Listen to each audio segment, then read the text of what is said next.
Okay, here's the second half of Leslie's unaccompanied guitar solo. We're still in A, and just to give it context, the line before what I'm about to play is this. That little violin bit. So here Leslie goes with this bit.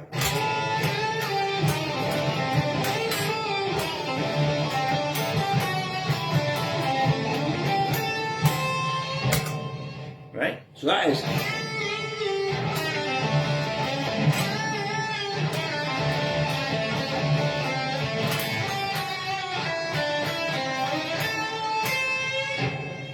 So that again is off an A5 note scale.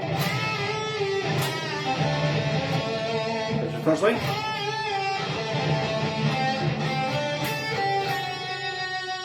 That bit's lovely. A, G and F sharp. And then we want to get up to the high A. Try and make that note snap. Now this time there's no violin, but it goes straight into, ready for this?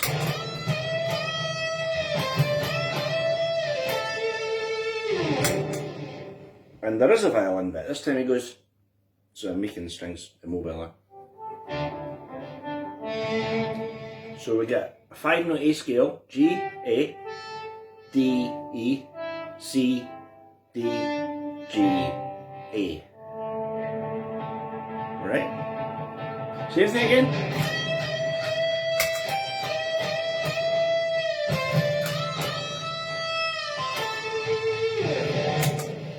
Heard the noise that the pedal generates there. Back to the same line, this, but this time plays it here.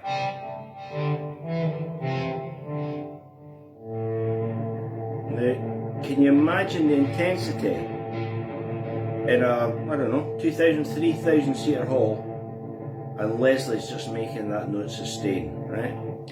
So he's played this very elegant cello-like.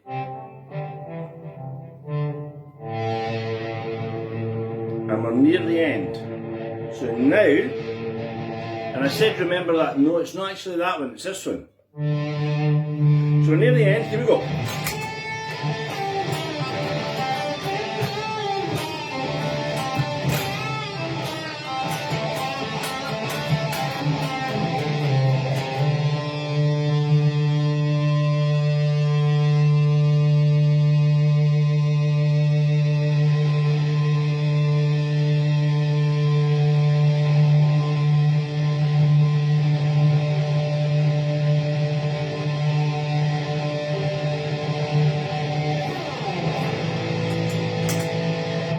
Right, so that last line is again it's off the A5 note scale.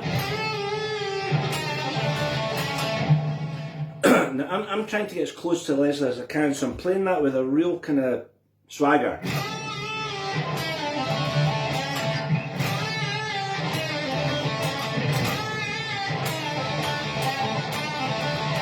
And then, and here's the note. It's a D. Grab it for all you're worth and try and vibrate the string up and down to make it sustain. If you're playing in front of a bunch of amps, now I used to do this in a Thin Lizzy tribute band. You can probably guess the song. And I used a Boss Metal Zone. Just try and get that note to catch and then not move a millimetre. So, you know, I've got no amps behind me, I've just got the little baby Line 6. But if there's a wall of amps behind me, I would maybe angle the guitar or angle myself and you'll hear it catch. You'll just hear that point where it goes.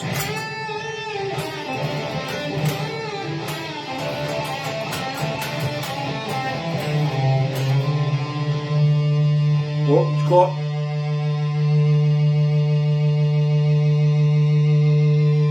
And we're going to be here for a while.